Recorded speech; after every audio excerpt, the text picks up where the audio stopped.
Oh yeah, everybody, welcome back to another hot episode of a very special podcast. This is the podcast in which you talk about your favorite TV series from yesteryear. Oh yeah. And then we discuss it over some American cheer. And I'm your host, Patrick M. Dunn. And as always, I am joined here by my pioneer woman herself, Kat Halstead, the Author. Hello, everybody. Happy birthday, America. Woo! We're getting older. Yeah, oh yeah, Lady Liberty is getting a little saggy now.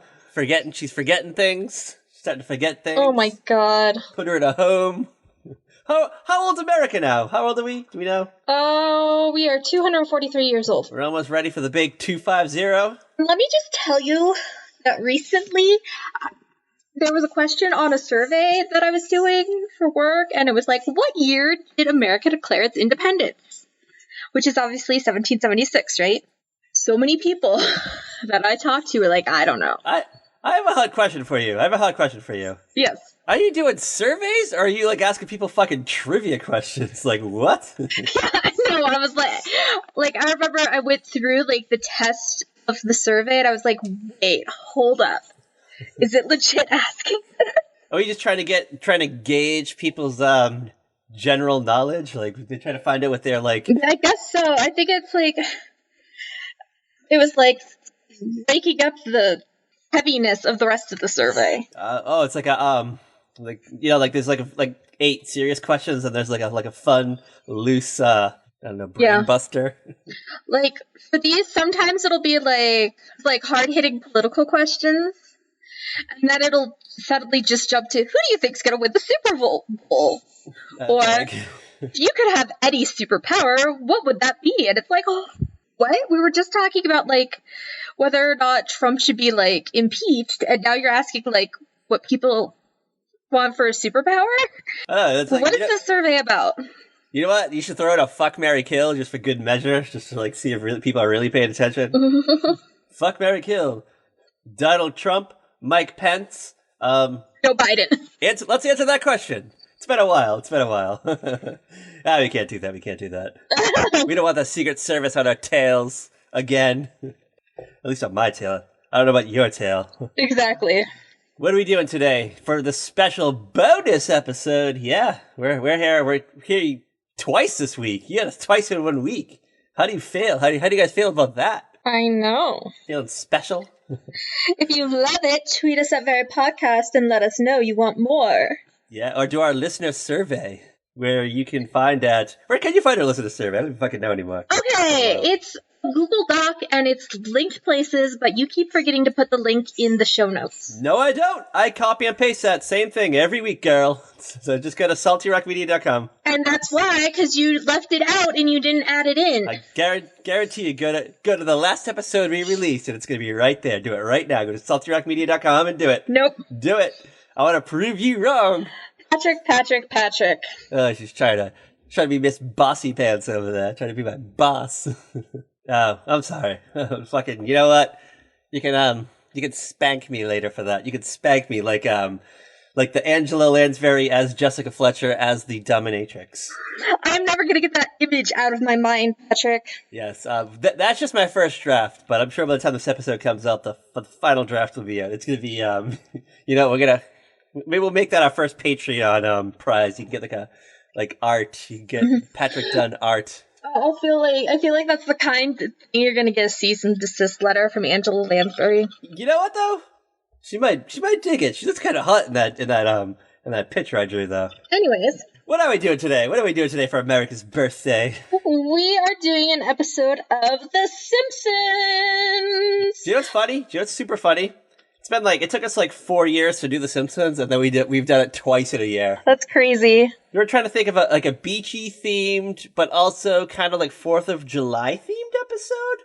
Yeah, but let's be real. 4th of July theme episodes are few and far between because nobody makes TV for July except for Big Brother, maybe? Random reality shows. I think Big Brother does a 4th of July episode, right? Don't they get, like, beer or something and, like hot dogs on 4th of July? Like, they'll show it, like, 3 days later. Hey, they got beer. What we're not telling you is we locked them inside the house so they couldn't see the fireworks or listen to the music from the party. They get, like... Oh, my goodness. It's hard to have a podcast with a puppy. Or a 6-year-old. Oh, yeah. He's like a firecracker, this Truman. This little puppy of mine. Yep, I came home from work. I decided to take him for a nice fun ride to Dunkin' Donuts. I put him in my backseat of my car. He pissed all over it. Oh yeah, just fucking Calvin and Hobbes pissed all over it. Oh. Then, get home, cleaning it up. I decided to, just put him in the house for a few minutes, like while I cleaned up piss out of the backseat of my car. And oh, guess what he finds on the ground? Yes, somehow a tube of chapstick fell out of my pocket, and he gets a hold of the little cap that goes on top of it. And now he's running around, and I'm trying to chase him so he don't fucking swallow it, so I don't get like a $10,000 fucking surgery bill to get it out of there. And that was my morning. Oh my goodness. Yeah, shout out to America. This is America, girl. Oh, Truman. That's why I texted Kat at like 11:30. I was like, can I just get like 30 minutes of sleep, and then we can do this? Alright, that's all good. I was able to get work on my book done. Yeah, shout out to Kat Halstead's new book. I know nothing about it, but she's speaking in riddles on Twitter and posting clues. It's like a donkey, a cake, and like, I don't know, the celebration emoji. It was a goat. Oh, it was a goat? What did I say, a donkey? Yeah, a donkey. It's a goat. Is this about the greatest of all time? Is this about Tom Brady? Is this a book about Tom Brady? Okay, first of all, I was writing about Tom Brady. I'd write about what an asshole he is. Whoa, really? You think Tom Brady's an asshole? Yeah. He's a cheater. He cheated on Giselle? No, he cheats at football. It's just fucking football, girl. Who gives a fuck? It's that sport you totally forget exists when you try to go to the movies. Laces out? Laces out? Is that a thing? Is that something they say on Ace Ventura? I have no idea. I have never seen Ace Ventura: Pet Detective. You have never seen Ace Ventura: Pet Detective? Not like the whole thing. My brother used to watch it all the time. Hold on. We're stopping this recording right now. I'm gonna send you the code to get it off Amazon. I'll give you like my credit card. And you're gonna watch it. Then we're gonna reconvene in like an hour and 45 minutes. No. We're gonna talk about it. And you know what? Make it 3 hours. It's gonna make you watch the sequel. Yeah, not happening. January Jones, where are you? Where the fuck are you? Get this girl off this podcast. I need a new co-host. You need a co-host with a fun new haircut. She's got a fun new haircut. I'm coloring my hair later today. It's no longer going to be blue. It's on my to-do list. It's literally on my to-do list. You ready to get into this world? You ready to get into this world of The Simpsons? Yes. Before I have a fucking heart attack over here. Dealing with a girl who's never seen Ace Ventura and a dog who just keeps knocking things over. Okay, you know what? Yeah, just chew on that fucking flip-flop. I don't give a fuck. You can go to the Dollar Tree and get a new flip-flop. Old Navy has them for like, what, $5? Not even, like $2. And like they break as soon as you like put them on and... Not mine! My Old Navy flip-flops last a while. I don't know. And I wear my flip-flops like all the time in the summer when I can. It was raining one day. It was raining. So it was like a little slippery and my foot slipped and it like just pulled the little thing out of the flip-flop. Oh. So now it's just like Actually, I wear flip-flops like all year long. Even in the winter? I just wish I could wear them to work. Even in the winter time? Yeah, wear them around the house and stuff. I thought you were like, you're gonna get a fucking frostbite, girl. I mean, if it's warm enough outside, I'll wear them in my car. Alright, well, I don't know. I mean, you only get 1 foot, or 2 feet. You only get 2 feet. You only get 1 foot. Speaking of feet, what episode of The Simpsons are we doing tonight? It's called Summer of 4'2". Summer of 4'2", the season 7, episode 25, the season finale. Yes. Oh yeah, and hold on. This also aired the same night as Homer Palooza. So like Homer Palooza was like the one that like Fox was like heavily advertising because that was like their moneymaker that night. Yeah, well, because that one had like the guest stars, didn't it? If I'm recalling correctly. Yeah, you got like Sonic Youth and like Smashing Pumpkins and Nine Inch Nails maybe. Cypress Hill or something. Yeah, Cypress Hill, and so they were like advertising the fuck out of that. That was like an okay episode. It was a fun episode. I mean, how many times can you watch Homer get hit with a bowling ball in the gut in one episode? Probably a lot. I probably could have watched it a lot more than they shown. Alrighty then. I remember like leading up to Homer Palooza, I was excited for this. I was super excited. They said it was going to be an hour. I thought it was going to be like an hour-long episode. I mean, Dumb little me actually thought there was going to be an hour-long episode of The Simpsons. Silly high school freshman Patrick. the storyline wrapped up very quickly, and I was like, that's weird. It's 8:26. Why is the storyline wrapping up? There's still like 34 minutes left. It's still 35 minutes from Married with Children. What's going on? And it was like, the little theme song comes on. We get the little like greasy films. Ding, ding, ding, ding, ding, ding, ding, ding. I'm like, what the fuck? And then all of a sudden, we see the theme song again. And I'm like, oh god, it's gonna be a rerun. But no, it's not. I see Milhouse do an impression of sprinklers. Mm-hmm. It's the last day of school. Yes. I was like, what's going on? And it turned out this was my favorite episode, I think. I think I talked about this episode all summer long that year. I remember taping it. I did it on VHS. My brothers and I would watch the fuck out of it. We would wear that tape out. Man, the damage we did to video cassettes, man. We would watch the hell out of those things. I taped The Simpsons all the time. Like, I would just tape the new episodes and I would watch it probably like 40 times until like the next episode came out. So I used to have these like episodes memorized. I would remember lines. Mm-hmm. Back in the day, I could just do this like verbatim. I could do an episode of The Simpsons verbatim. I remember going to school the next day and talk to my little boy toy friends.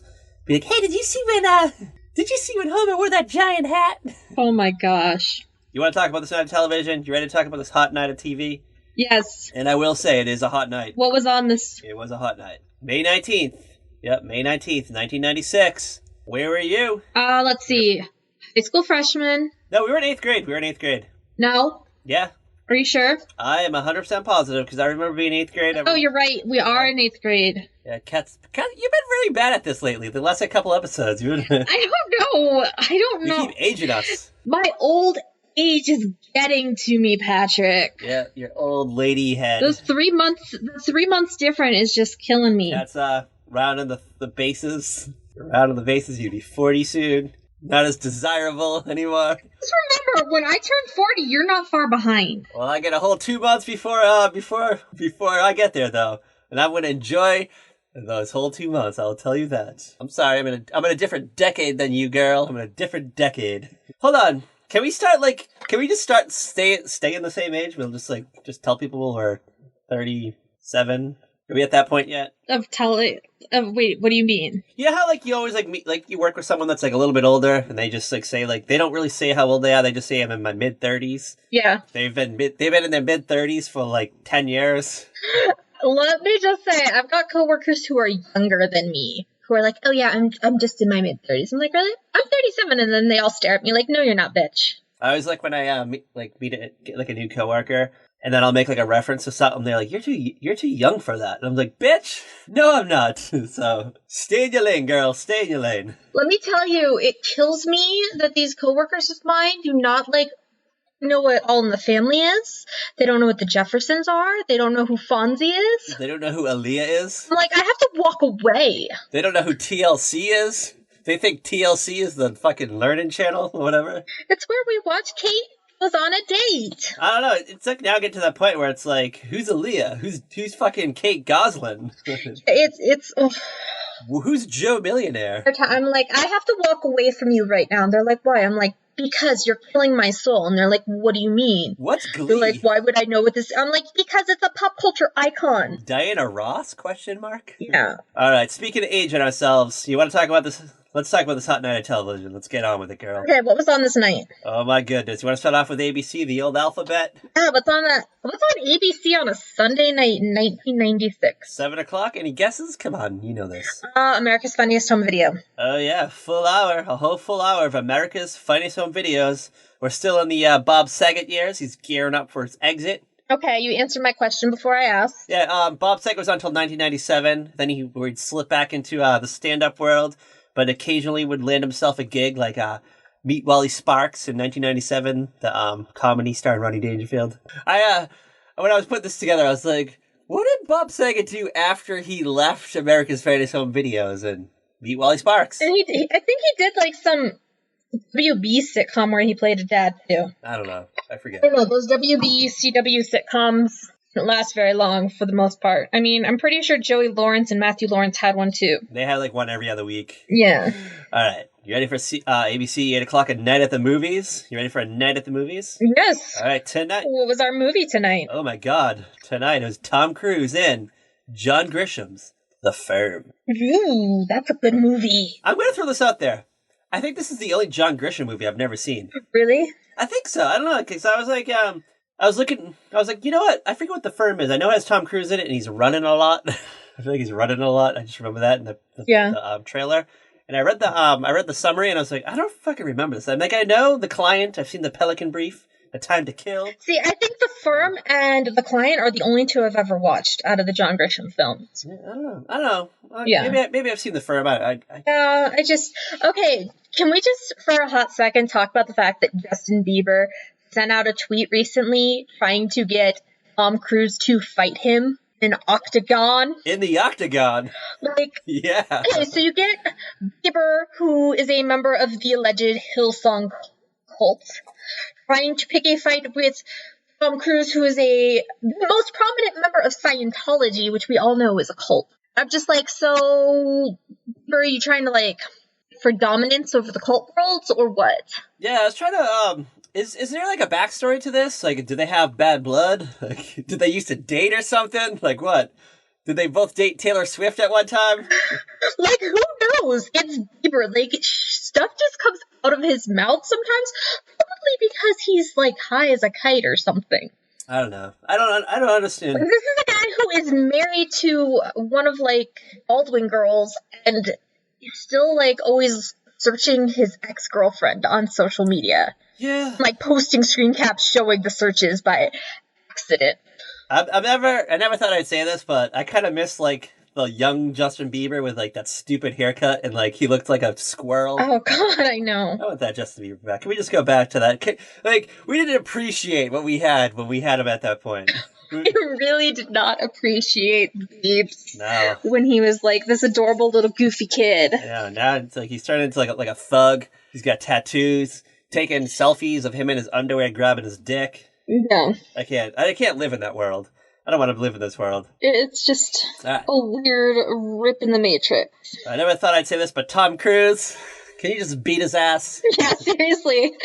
Like, oh my God, could you just imagine Tom Cruise just, like, Bieber's all, like, rearing to go, and Tom Cruise is just walks up, looks at him, looks him up and down, because they're probably about the same height. Yeah, probably. Let's be real. I just realized Tom Cruise might actually be taller than Justin Bieber. I don't know, and now I need to know. I don't think I know Justin Bieber's height, though. I don't know. Tom Cruise is 5'7". Okay. Hold on. I mean, Justin Bieber could have had a growth spurt. He's, like, tall and lanky, it looks like, I guess, in some pictures. Bieber's 5'9". Bieber's actually taller by 2 inches. Maybe he stands out. Maybe he has, like, platform shoes. Gives himself an extra 2 inches. Probably. Alright, well, I don't know. Maybe Justin Bieber can play a villain. Maybe Justin Bieber can play a villain in the next Mission Impossible movie. And then he finds out that Tom Cruise doesn't have a stunt double, and then he's in trouble. Oh, yeah, like, Justin Bieber was like, you know what, I'm gonna do my own stunts, too. And he, like, sucks at doing stunts and like, I don't know, falls off a plane or something, and that's, like, part of, Tom Cruise's master plan. And then the TMZ headline, Tom Cruise beats Justin Bieber on the set of Mission Impossible 200, or whatever it is. You ready for CBS? You ready for the Tiffany Network? Yeah, it was on the Tiffany Network. This is wild. Tonight is the series finale. Yes, the series finale of Murder, She Wrote. Oh, no. Death by Demographics. That's the title of the episode. So after a San Francisco radio station changes its music format from classical to rock, the promoter who engineered the switch dies, and Jessica searches for the killer. Sounds like the basic plot of WKRP in Cincinnati, except without murder. Yeah, so the episode's title was a play on the behind-the-scenes melee that happened the last year of the series, when it had become Thursday night throwaway instead of a Sunday night staple for, millions of folks. So just one big fuck you to CBS. And I was reading this. I was reading an article from 1996. It was in, like, I don't know, the New York Times or the Post or something. Angela Lansbury was crushed when this show was canceled because she thought, like she envisioned the show going on for, like, another decade. Oh. And they just fucking pulled the rug out from underneath her. But come on, Angela. How many times could Jessica Fletcher show up somewhere where somebody dies? I know. And eventually being the suspect. And then they thought the TV movies would be like would be like Columbo and Perry Mason and stuff, but no. We got like, what, two, and that was it. But to be fair, like the whole TV movie thing started to die after this point. Like, you know what? And do you know what else also started to die? Her fan base, because they were all like fucking 80 years old. Oh, Patrick. I mean, it's true. It's true. Yeah. They literally had no idea that the show moved to Thursday night. Like, no idea. So they stopped getting TV Guide because they couldn't afford it anymore. And they didn't know. They didn't know where Murder She Wrote was. And they're like, oh, well, I guess we'll just have to watch whatever else is on this night, I guess. You ready for CBS 9 o'clock? Yeah, it was on at 9. Oh, it's a TV movie, part 1 of 2, Ruby Ridge, An American Tragedy. Ooh. Based on the book Every Knee Shall Bow, by Jess Walter. This tells the story of the 1992 Ruby Ridge, Idaho story about an ex-Green Beret and white separatist, Randy Weaver. He's and his religious zealot wife, Vicky, and their 3 children. They lead a paranoid and isolated life in an armed compound. Starred our gal pal Laura Dern, current wackadoodle Randy Quaid. Now you ready to have a kiki? Kirsten Dunst. Ooh, okay, I'm gonna have to find this. Yeah, that's a weird combo of stars. It really is. Like, I'm looking at the Wikipedia page right now, and I'm like, whoa. We could probably get like post Jurassic Park Laura Dern, post Christmas Vacation Randy Quaid, and then like a young Kiki Dunst, just young, ready for the world, and she's just taking every role she can scoop up, and her agent was like, "Hey, we're gonna have you do the Ruby Ridge TV movie," and she's like, "I'll do it." Hot off that interview with a vampire buzz.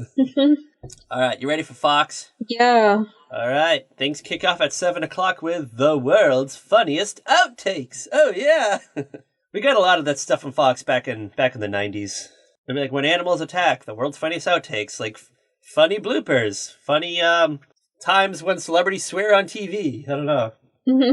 All the stuff you would find on YouTube now. Then the 8 o'clock hour, we got a full hour of The Simpsons. We got Homerpalooza and this hot episode of The Simpsons, which we'll get to in a minute. And then at 9, we got the season finale of Married with Children.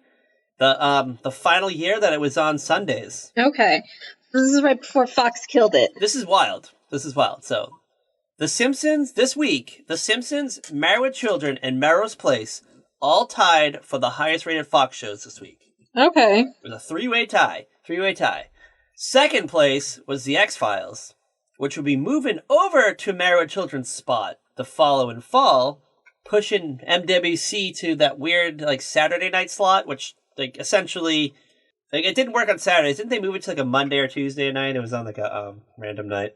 Okay, in the 96-97 season, it was on Sundays at 9 from the 28th of September to October 12th.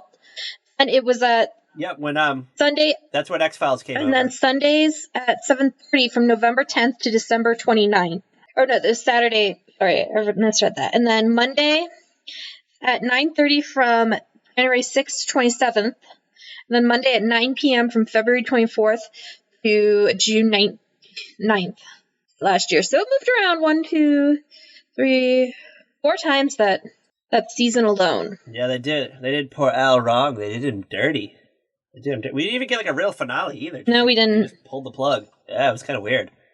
Like, okay, when Modern Family finally ends after this season that's coming in the fall, I would love for Fox to just do just a 1-hour episode of Married with Children and wrap everything up. Get Katie and Ed together, get Christina. They were talking about it like at one point, like when they were doing announcing all the reboots. I think Ed O'Neill and Katie Seagal and Christina, like the whole Bunny clan. I think they said they were interested in it. They just, as long as they got all the original producers and writers back. Yeah. And I don't know what became of it. I didn't hear anything, but I don't know. I'd like to see where they are now, where they are today. Is Marcy and Jefferson still married? Is Marcy still a Darcy? That's a show I would like at least just like 1 hour, just 1 hour special episode. Finally, like tie it all together. You know what? Do it like you know how like they did the like they made that like lame like Growing Pains movie in the like 2000s, like something quirky and stupid, just like a throwback to like that. Just make it cheesy. Mm-hmm. Maybe get some of our old former like hottie starlets like Shannon Tweed in it and stuff, like all like the old like Skinamax stars. But at the same time, because they really even do made children in today's society. I think it's like an appeal to like a very specific audience, which is like you and I. Like a handful of people. I feel like I mean it's on, it's like rerun, but it's not rerun during a prime time kind of thing. No, it gets rerun in like the middle of the night. Yeah, and like wasn't it off for a little while? Like I remember like there was like a period like where it just like wasn't on anymore. Yeah, I feel like, and if it was still in syndication for a while, there was like a point where it would just be like a local channel might have it. Yeah, but not every like area had it. My local channel dropped it in like 2001, and then it was on FX in like the afternoon, and I never got to see it. You ready for NBC? What's going on NBC this night? 7 o'clock. Dateline. Oh yeah, Dateline. Okay. Yeah, I guess that must have been the counter programming for like wacky outtakes or whatever. I guess so. Following Dateline, a full hour of the season finale of Mad About You. Oh, my show, my babies. I forgot that Mad About You was on Sunday. They moved that show around a lot. It's kind of a thing they did to Mad About You. Paul Reiser and Helen Hunt, they did them dirty a lot. I think that's what kind of like what made Mad About You like not like a major hit. Yeah, which is so weird because like they had an Oscar-winning actress on their show, you know, and a dog. The show had a dog too. Yeah, I was a sucker for any like sitcom that had a dog on it. Like as soon as I found out there was like a dog, I was like, oh, I'm watching this. Sign me up. Frasier had Eddie. This show had Murray.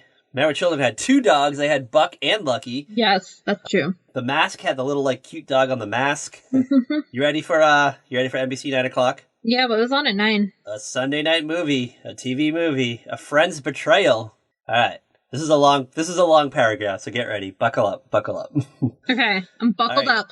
A free-spirited artist becomes romantically linked with her best friend's 18-year-old son, a young man more than half her age. When his mother discovers the liaison, she goes ballistic, but the two lovers continue the relationship.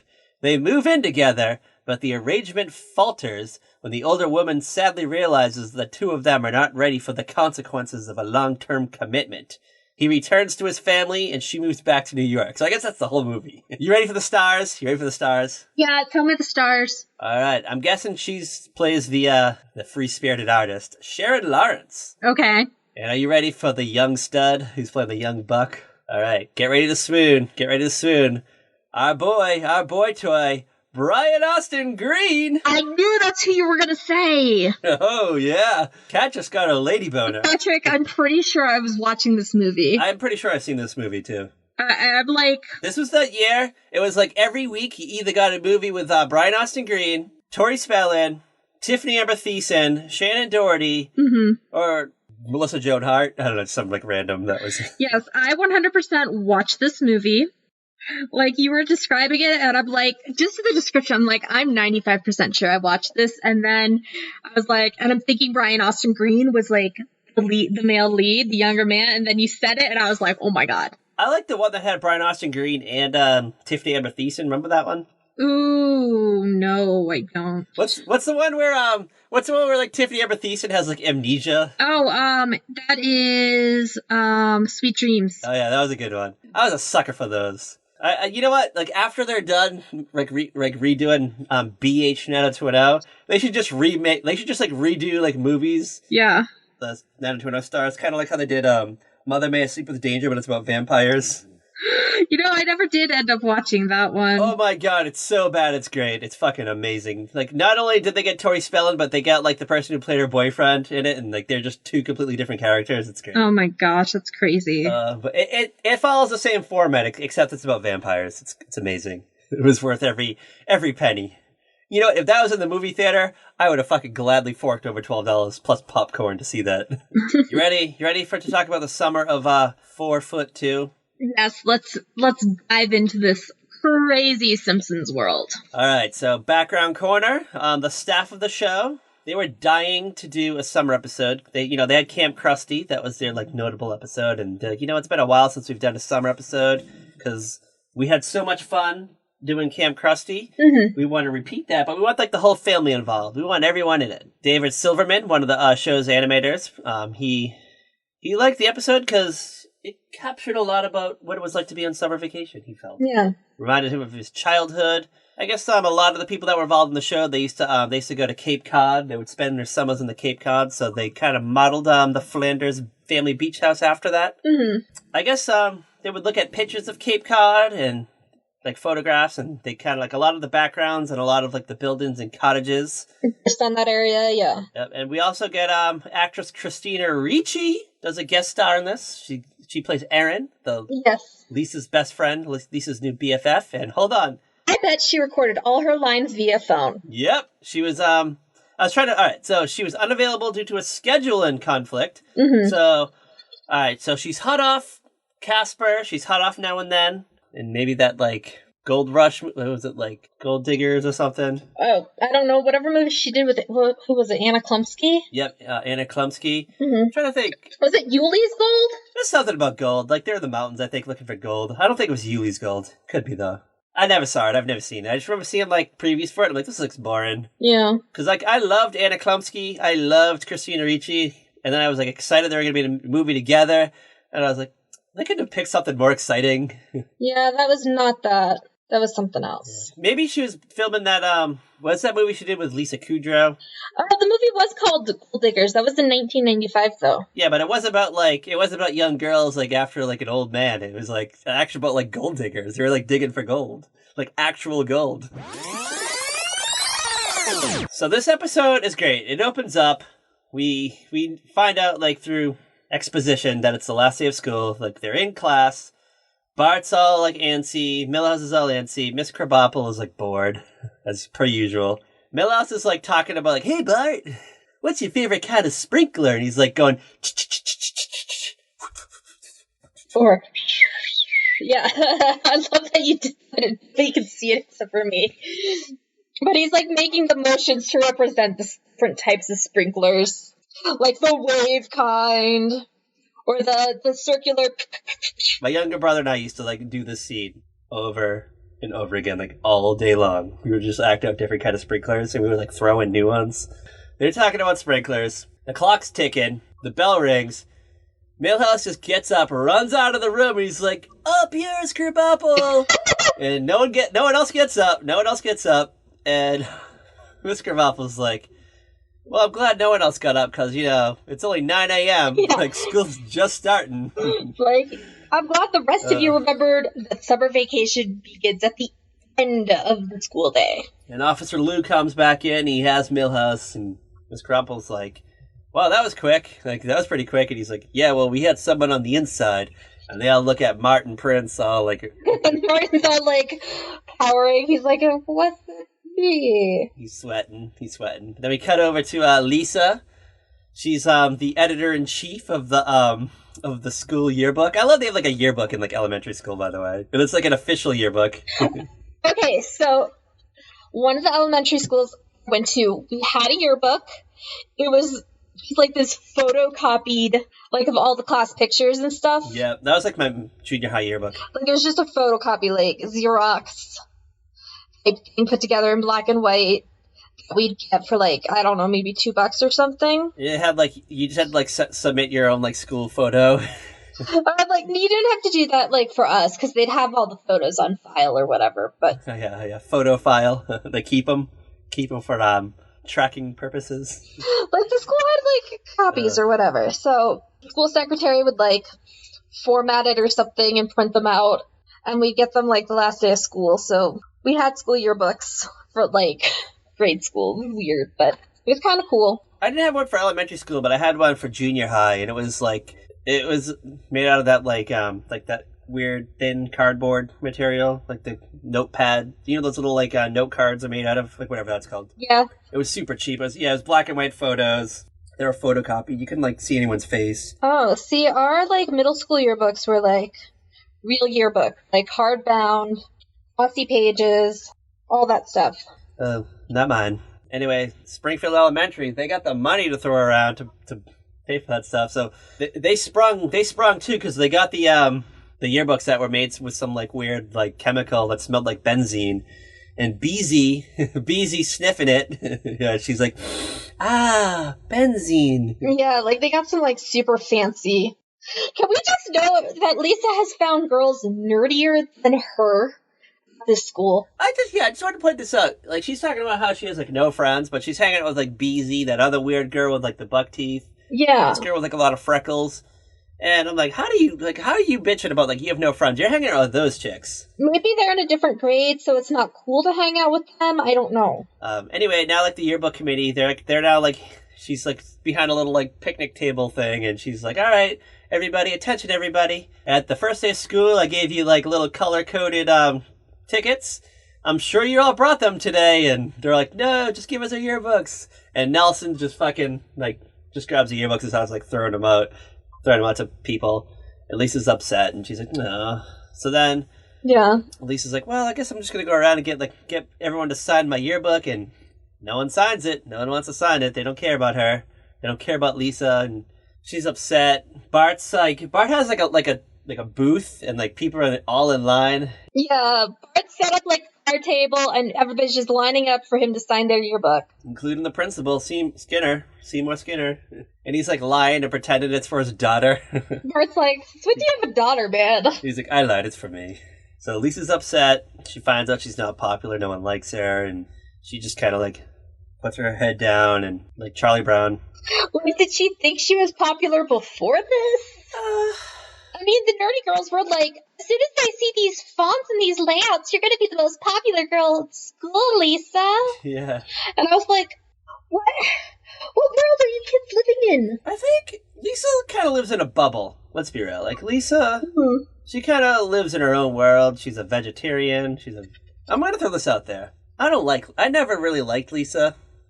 I never really liked Lisa episodes. Like, there's, like, the Lisa, the vegetarian episode with, like, Paul and Linda McCartney's in it, and I didn't like that episode really that much, because there was another episode where, like, Lisa helps Homer with, like, picking the football picks for his, like, Homer's, like, football pool. Was never a fan of those. I don't know, like, Lisa's good in small doses. This one, Lisa gets, like, gets smacked in the face with reality. She's like, you know what, I am a nerd. I'm a loser. No one likes me. Oh, poor Lisa. She's at home. Flanders got picked for jury duty, so he can't spend the summer at his little like Cape Cod cottage. So he just hands it free of charge over to Homer. Homer doesn't even want to go just because it's the Flanders cottage. Yeah. I want to go to your loser cottage, Flanders, and he's like, well, I don't, it's free, and he's like, well, what do I get in return? He's like, well, I'll do a chore for you, Homer, and he's like, okay, well, you can start with trying to figure out what's going on with my septic system. It's like overflown with like poop and piss. Meanwhile, and Flanders, like, I don't understand why Flanders just lets Homer walk all over him all the freaking time. It's like, really, dude, you are a grown ass man, and you're letting this doofus walk all over you. Are you desperate for Homer to like you? Well, there is an episode, like I think it's in like the following season where like where Ned finally snaps and he has to like go away for a little while. Yeah, that's true. It's coming up. It's gearing up. Homer, like, initially doesn't even want to go, and then he tells Marge about it, and Marge was like, well, I mean, I guess it'll be fun. 2 weeks? Yeah, sure. Well, hold on.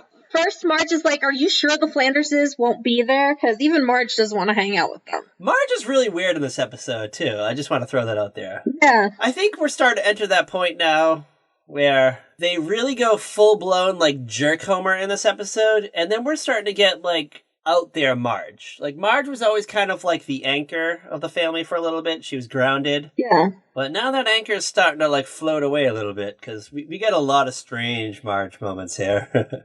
We really do. There are several moments that I'm like, really, lady? Yeah, like, what's going on, Marjorie Bouvier? So Marge tells Bart that he can bring Milhouse. She tells Lisa that she can bring a friend. And then she's like, oh yeah, friends, because I have so many. And she just kind of like scuffles off to her bedroom. And she's like packing. And she's like looking at her suitcase. And she's like, look at these, like a swimming cap, nose plugs, a microscope at the beach. No, like she like throws everything out. Yeah. She's like, this is going to be the summer of new Lisa. And she's like looking at her books. Marge comes in and she's like, oh, like, did you call all your friends, Lisa? And she's like, friends? Like, my only friends is this, like, Gore Vidal book. And she's like, and I'm sure Gore Vidal gets kissed by more boys than me. Boys kiss girls. Yeah, girls, Lisa. Boys kiss girls. And she says it with, like, this weird deadpan, like, voice. It was so awkward. Yeah, it is an awkward 1996 line, I guess. Very much of its time, I think. But I think even the writers, like, knew that it was kind of a joke, too. Because, let's be real, the writers of The Simpsons are way ahead of the curve. They're way ahead of the curve. That's true. They're like a good 10 years ahead. At this point in time, anyway. At this point in time. We're in a pre-Family Guy America. Pre-Family Guy hasn't come around and ruined The Simpsons for us yet. They have to start doing cutaway scenes. You, Seth MacFarlane. We get to The Simpsons. They now arrive in that Lake Powinnacock, whatever the fuck it's called. I don't even know. Wherever this house is, whatever. Yeah, they're at this beach house. It's essentially supposed to be Cape Cod, as I said. Yeah, it's just like, those little seashore communities. And we get there. Marge is like, Lisa, you got, let's go throw your bathing suit on. And she's like, oh, Mom, I guess I forgot to pack it. And the whole, like, excitement of packing things, I just didn't pack anything. And she's like, what? Yes. So they have to go buy clothes. Yeah, so they go to, like, a weird, like, TJ Maxx type store. Yes. And she's like, they're like looking at this cute, like, little, like, jumper that has, like, a starfish on the fanny. Come on, Marge. That's, like, appropriate for Maggie. That is not appropriate for Lisa. I gotta throw this out there. Sometimes we forget, like, how young Lisa actually is. She's, like, 8. I know. It's weird. I mean, but still, like, a starfish on the butt. You mean on the fanny? On the fanny? On the fanny, yeah. Like, no. Part of the thing with Lisa is that Marge definitely tries to keep her younger than she is because she's so intelligent. There's a scene, too. I think we kind of, like, got away from it, though. But, like, Lisa's like, I'm not bringing any friends. I don't have any friends. And Marge is like, you and I are best friends. And Lisa's like, that's true, Mom, but I'm a kid. I need friends my own age. Like, they hug it out, and, like, Lisa walks away, and Marge is, like, kind of, like, she has, like, a look of fear on her face, and she's just like, oh, like, I'm losing my little girl. Mm-hmm. And she tries to, like, get it with Maggie now, because after, like, Lisa's like, I'm not wearing this, like, I need new clothes, I need, like, hip clothes. Marge, like, gives Maggie, like, a big hug, and she's like, well, I still got you this summer. And there's, like, a look of horror on Maggie's face, which is great. Poor Maggie. Lisa's outfit, she picks this, like, baggy tie-dyed color shirt, baggy jeans, like, a backwards baseball cap, and pink sunglasses that maybe Kate Hudson would wear in Almost Famous. To be fair, like, Lisa is very much in the 90s style in this. I remember having sunglasses like that.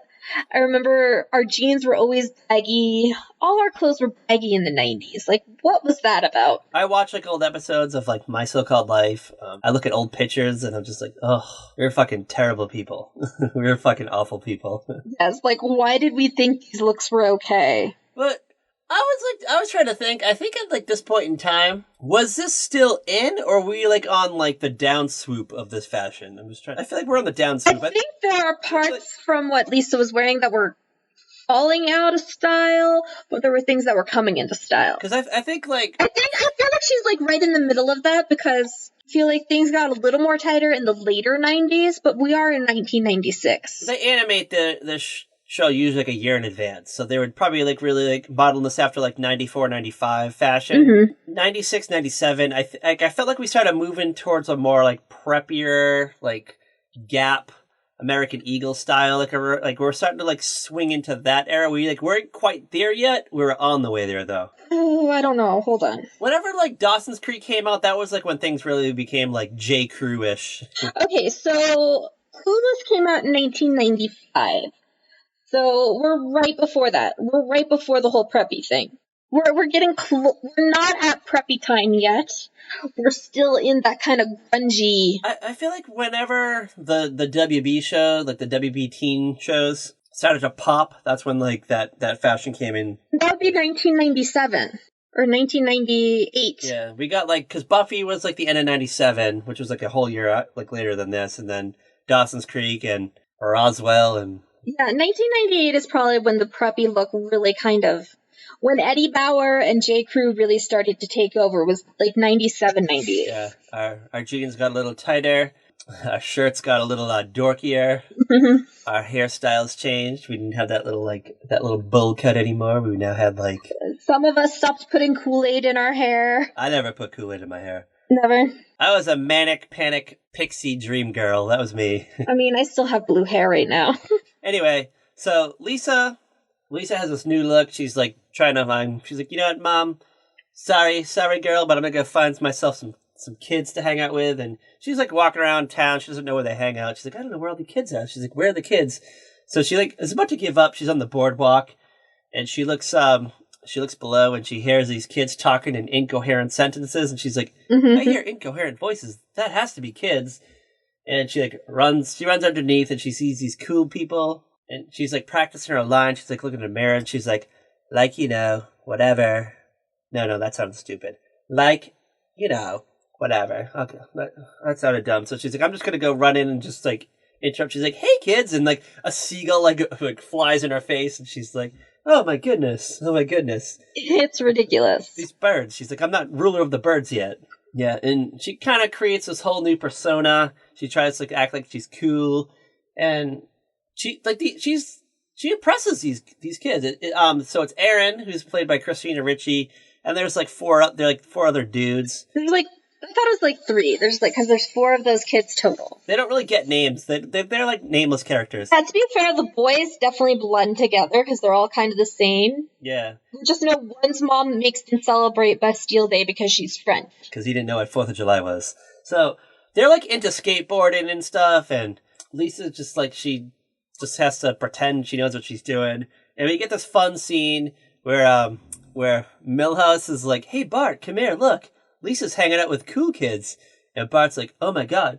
All right, Milhouse, you know what to do. And he's like, that's right, I stay in the bushes and you go scope it out. Bart like rolls in, he's like, hey everybody, watch this. And he's like doing all these cool like aerials and grinds and flips and maneuvers. And he stops and he's like, hey everybody, I'm Bart. And like one of the dudes is like, he's trying too hard. Yeah, he's so confused because they think Lisa's cool. They think Bart is lame. Bart has a slingshot in his back pocket, and Aaron's like, oh, that boy even has a slingshot in his pocket. Who does he think he is? Dennis the Menace? And they all start laughing, and Lisa laughs, and Bart walks away, and he walks over to Milhouse in the bush. He's like, oh man, they must have seen you. And he's like, I'm sorry, Bart. I'm sorry. We cut back to the cottage, and they're playing Mystery Date. Why does Flanders have that game of all games? It is kind of like a weird game for them. That you would think they would have some weird, like, Christian game, but no. Regular old, like, snakes and ladders. I don't know. They might not have snakes and ladders because snakes symbolize the devil, so... Or Candyland. That's the kind of game I feel like Ned Flanders would have, is Candyland. You know, games are a sign of weakness, Cat Hall said. Sign of the devil. Oh, wow. There was, like, some weird, in the episode where it's like Maggie's first word and they flash back, like they are playing some weird like... Oh yeah, when Bart stays over, they're playing some weird Bible board game. Iron helps us play. Yeah. It's Homer's turn to answer the mystery date, and he gets the stud, he gets like the football player, and he's all excited. He's like, ooh, wow, I got Joe Jock. He's like, look at him, look at his muscles.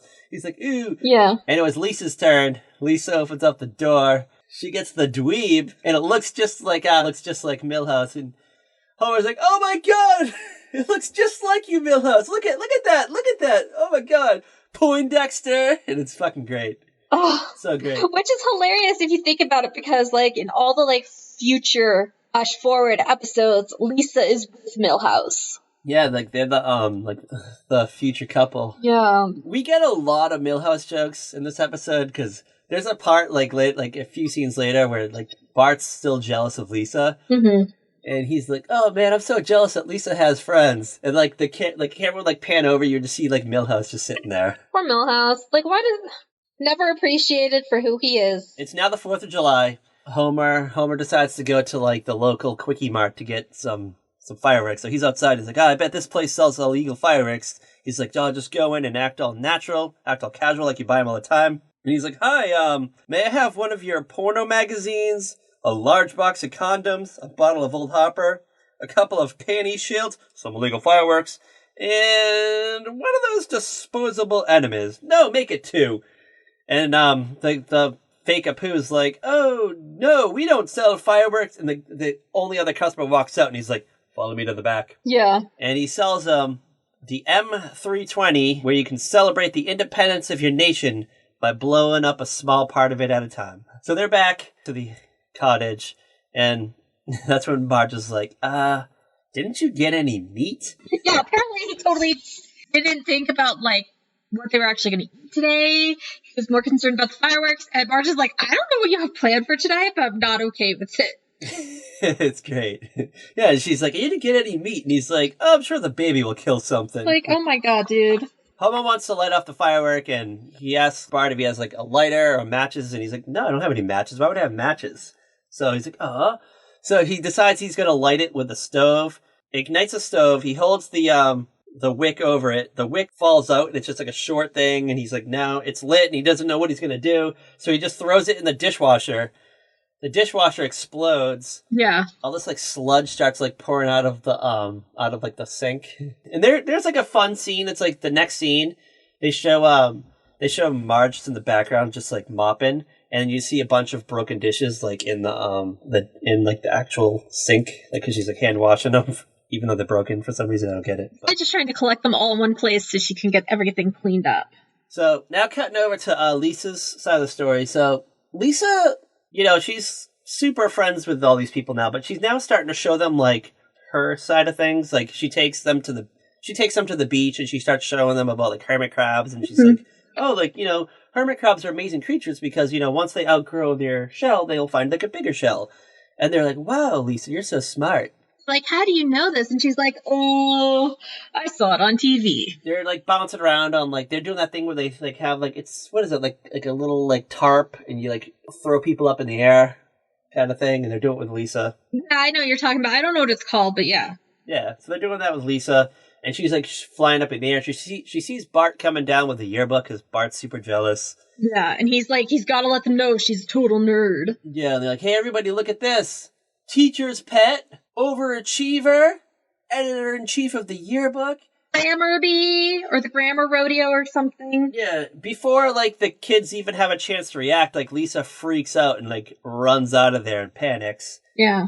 And she just goes back home, and she's sad, and she's sulking, and she's sad. She's like, I finally had friends, but now they think I'm a loser. The thing is that, like, Lisa didn't stick around long enough to find out, like, what their response was. And like later on, like we learned that, the kids didn't care. They thought Lisa was cool. Like they taught her about things like hermit crabs and the ocean and books. Like books can be fun sometimes. And yeah, they still thought Lisa was cool. She taught them there's a world outside just chilling under the boardwalk. Yeah. So Bart like realizes that he did a shitty thing, and he's like, I guess I have my shitty friend Milhouse. So he rallies up the kids, and he wants them to do something nice for Lisa. So he gets them to sign the yearbook, but like they also like decorate the Simpsons car with seashells. With all these seashells and stuff they've found from the beach, but they didn't clean out the seashells yet. So like all the seagulls are attacking the car, but they like super glued these things to the car. Homer's pissed. Marge is pissed. They're driving across the bridge. Yeah, so Lisa kind of gets like before they go home, like Lisa gets this like reconciliation thing, and was like, yeah, Lisa, like we don't care that you're a nerd, like we just liked you for like who you were.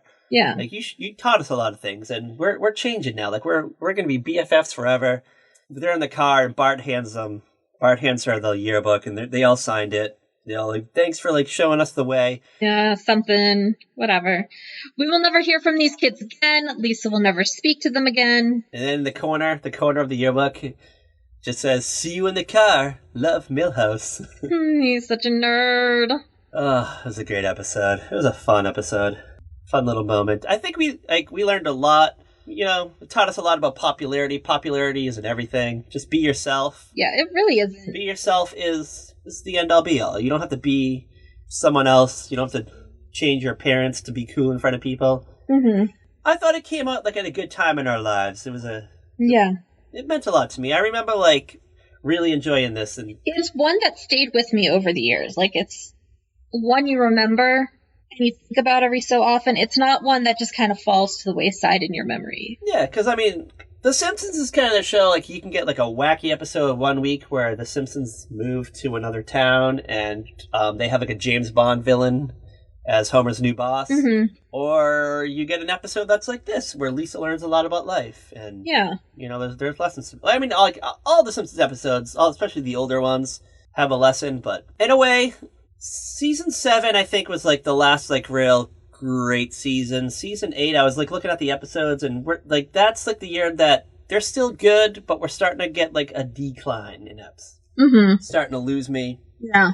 I was loyal to The Simpsons for a long time after this. Like, I think like after the movie, the season after the movie, is where I just stopped watching it on a weekly basis. Yeah, like, I have my DVR set to record it, and I'm gonna tell you, most times I just delete the episodes and don't watch them. I mean, if the synopsis doesn't sound interesting, I'm like, yeah, no. Do you know what's a fun thing to do? So the Simpsons World on the FX app, you have the option to pick a random episode, and it'll pick like one random out of like the fucking 700 episodes that are there. Yeah. A majority of the time, I get an episode I've never seen before, and there's funny moments, like there's cute moments, they're funny, but a lot of the newer episodes are kind of mimicking Family Guy style type humor, where they do cutaway, or they gotta have Family Guy-esque type moments. You know, like they gotta appeal to the younger audience today, and it's weird. It's weird to me. I don't laugh at it, and there's like the lessons aren't there. The heart's not there. The heart and soul is not there. Like, the heart is missing for sure. Whenever I get like one of these older episodes that go way back, I'm like, oh, like I forgot like the voice of the Simpsons. Like, I want this voice back, and the world would be strange without The Simpsons, I think. I don't know. It really would. Like, if Fox made an announcement like this year is the final year of The Simpsons, I'd probably cry. I'd probably actually like shed a tear. I would be okay.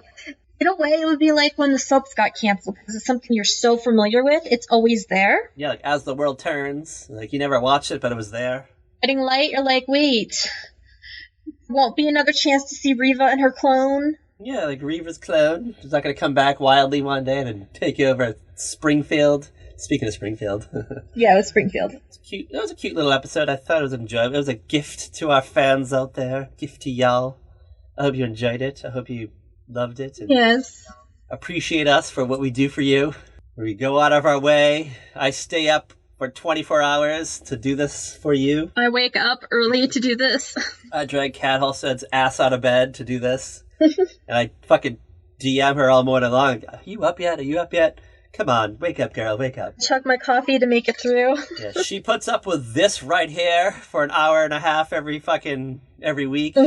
Multiple times a week, because we've been, like, trying to get ahead. We got our reasons, though, because we've got other stuff this summer we're working on, too. Kat's got a book to write. I've got a book to write. He's got weird Jessica Fletcher pictures to draw. Yeah, I got some weird doodles to doodle.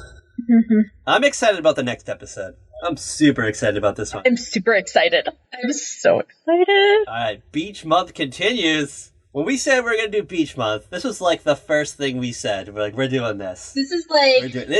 I've wanted to do this for, like, forever. We found it on Amazon. We actually, like, had to, like, pay money to watch this, because we couldn't find it for free. We're going back to the beach. Yeah, well, actually, we're still at the beach. We're still at the beach, but we're still at the beach via Back to the Beach, the Annette Funicello movie from, like, the mid-80s-ish. Like 1986-ish? 9, maybe? No, 87? Somewhere in there. Sometime after Pee-wee's Big Adventure came out. That's all I know. Yes. It's kind of like a throwback to, like, the 60s beach movies with Annette Funicello. And Frankie Avalon. We get, like, oodles of guest stars. Like, Pee Wee Herman's in it, Gilligan's in it, is the Beach Boys in it? The Skipper? Like, there's so many people, like, in this, you're like, wow, hold up, I know that dude. Oh, I recognize this gal. It's one of those great... I believe it was a TV movie, too. I don't know. I felt like this was a cinematic release. Because I remember renting this at the video store, and I felt like TV movies were... Well, I feel it was 1987 for sure. No, I'm pretty sure... I'm 90% sure this was a cinematic release. Oh, this came out on my birthday that year. I remember going to the Cineplex. I didn't see it, but I remember seeing a poster for it. I would discover this, like, in 1989 on video. It really was a theatrical release. I think it came out the same year that Willow came out. The same summer Willow came out. Yeah, I don't think I got to see this in the theaters. I think I didn't see it until it was like on TV or something. Yeah, it was on like Cinemax. Like my mom maybe rented it from the video store, and I got to watch it then. I remember I just wanted to see it because Pee Wee Herman was on the box. And Yeah. I thought it was like a Pee Wee Herman movie, and he's like only in it for a little bit, and I was like utterly confused. I was like, what the fuck is this? But I dug it. Like, what is this? I dug it, but I was confused. Mm-hmm. Wildly confused. I thought it was like a new adventure with Pee Wee Herman. He's at the beach. Pee Wee Herman at the beach? What? He traveled across the country, he went to the circus, and now he's at the beach? Yeah. That's what we're doing next week. I'm so excited for it. I'm so excited, so. This is one of my, like, favorite movies as a kid. Join us next week. Back to the beach. Get ready. Beach month continues. What do we call it? Down by the shore or whatever? Under the boardwalk, I think. Whatever we want to call it. Under the boardwalk. Down by the sea. Where can you follow our adventures, Cat Hall, said the author? You can find us on Twitter at VeryPodcast. You can find us on Tumblr, Facebook, Instagram at A Very Special Podcast. Do not accept invitations. You can find us at veryspecialpodcast.com, saltyrockmedia.com, and yeah, we should be the ones to come up when you Google A Very Special Podcast. Oh yeah, you can also find us on Podcoin. Do you know about Podcoin, Cat Hall said? I think we went over this earlier. Well, I gotta read the verbiage. No, are you sure? You can also find us on podcast. You messed me up. You can also find us on Podcoin. Do you know about Podcoin, Cat Hall said? No, tell me all about Podcoin. Oh, it's a hot new app that literally pays you to listen to podcasts. Yep. You basically just listen to podcasts and earn Podcoins, and you can redeem them for hot items like Amazon gift cards, Dunkin' Donuts gift cards, Starbucks gift cards, or you can even donate to charity. Yeah. So download the app today at your favorite app store and use code VERYSPECIAL to earn 300 Podcoins right off the bat. So ooga. So do it today. Do it right now. Hang up and do it right now. Alrighty. And as always, Bye. watch the skies for Beach Week? I don't even know. We didn't really get anything sky related this week, so I don't know what to say. Fireworks. Watch the sky for fireworks. Oh yeah, watch the sky for fireworks. Bang. Boom. Biff. Pow. Whack. That's it. Bye. Bye.